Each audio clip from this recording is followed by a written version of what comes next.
nyo guys, ako kapag naglalaro, pag natalo ako, hindi ako nagmumura. Yes, nagagalit ako pero sa loob-loob ko lang. Now which is talagang doon ako sa sub-agent ko at naging kaibigan ko na rin nagsishare ng saloobin. Nag-chat talaga ako sa kanya ngayon. Yung points ko kagahapon, 1.6 million. Kagabi pa lang, naging 1.6 siya. Kaninang madaling araw, after kong nag-trade, lahat-lahat, kay si PG, yung 1 million, 1.1 million ko, tinitrade ko kay si PG. Nag 1.6 yung points ko. Nag-convert ako agad ng 100k. Talo yun. So, sa makatuwid, 1.5 na lang. Kaya na umaga. Dahil nga dito sa still need natin, sino bang mga relate dyan? Dahil nga sa still need natin, nag-convert na naman ako. Una kong convert, 200k. Hala ka, kay 300k lang naman inabot. Uy, kahit man lang inabot ng 500k. So, wala.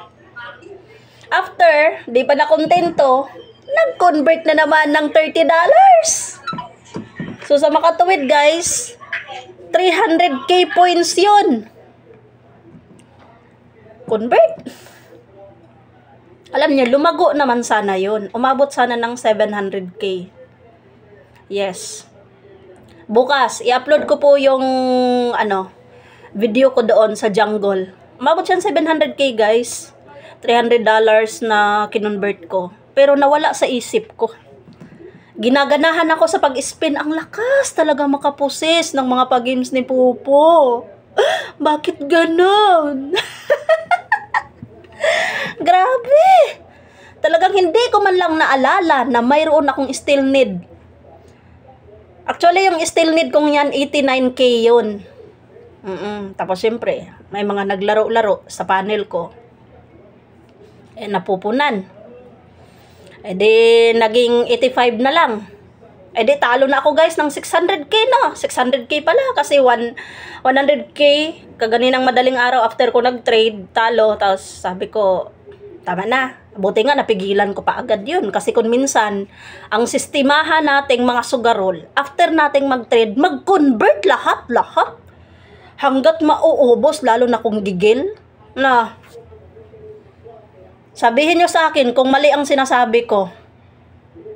Kapag gumagana na yung gigil natin, kahit gaano kalaki pa yung points natin, kayang-kayang ipaubos. Ito na lang, sa experience ko, nagpatalo ako guys, pinakamalaki kong points na pinatalo ko, 2.9. So siguro, sa maliit lang yan para sa iba, pero ang laking halaga na nun. 2.9 million. Pinatalo mo lang. So, ang ending, talo ka pa rin. Hindi mo masasabing panalo ka. Bakit? Siyempre, nadamay na yung puhunan mo dun eh. Wash out lahat. Yung 2.9 kong iyon. So, yan yung pinakamalaki kong talo sa points kapag nagko-convert. Ayan. O kaya, i-withdraw ko sa isang agent account ko. Ang ganun pa rin ang sistema. Withdraw ko no daw, kunyari. Tapos, i-RC lang din. Diba? So, yun na. 2.9 na ipatalo points. Kung pipirahin mo yan, pagkalaki-lakang pera na yan. Na ngayon, sa totoo lang guys, nanghihinayang akong mag-isip. Oo, nakaramdam ako ng pagod. Ganyan. Kaya, parang hindi na ba nakakatuwa sa Pupo, no? Unlike dati. So, yun na nga, nanalo ako kagabi, kahapon. Pero okay lang, guys, kasi may napakinabangan pa rin naman ako. 500k points. So, sa 1.6, na ipatalo ko ulit yung 1.1. Sorry, hindi pala. Kasi may natira pa pala. Tapos, nabenta ko yung 400k. So, nabenta ko yung 400k, tapos may natira pa ngayong 100k mahigit.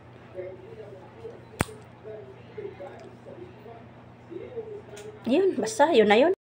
Sayang, no? Pero kahapon kasi, nag-umpisa lang din yan sa 10k RC, no? Kung updated kayo sa mga upload ko, yun na yun. To be followed na lang din itong sinishare ko sa inyo. No? So, nag-RC ako ng 10k hanggat nagkaroon akong points na 273. Tapos kagabi, nag-convert ako ng 100k, nanalo yon sa aking Female Dummy account, na which is 27k, umabot ng 600 mahigit. Na-trade ko din agad yon. After nun, nag-convert na naman ako. Ang ipinalaro ko naman, ito si Main. Na which is, umabot siya ng 100k pa rin. Umabot siya ng 1.180k. 81 million na nag-trade ako kay CPG kaninang madaling araw. So sa makatwid guys, puyat ako. Alas 3 na ako ng umaga natulog. Tapos gising na naman ako maya-maya kaya nagasikaso ako ng estudyante ko. And then pag alis nila, siyempre din naman tayo makatulog din kasi agad-agad. Nakatulog din ako muli, mga 9 na rin pasado. Tapos nagising ako, mag-11 na rin. So kulang ang tulog ko ngayon. Ang lakas makapuyat ng pupo, no? Tapos pag manalo tayo, sayangin pa natin. Sino may kasalanan? Tayo, ang lakas kasing makaposes eh.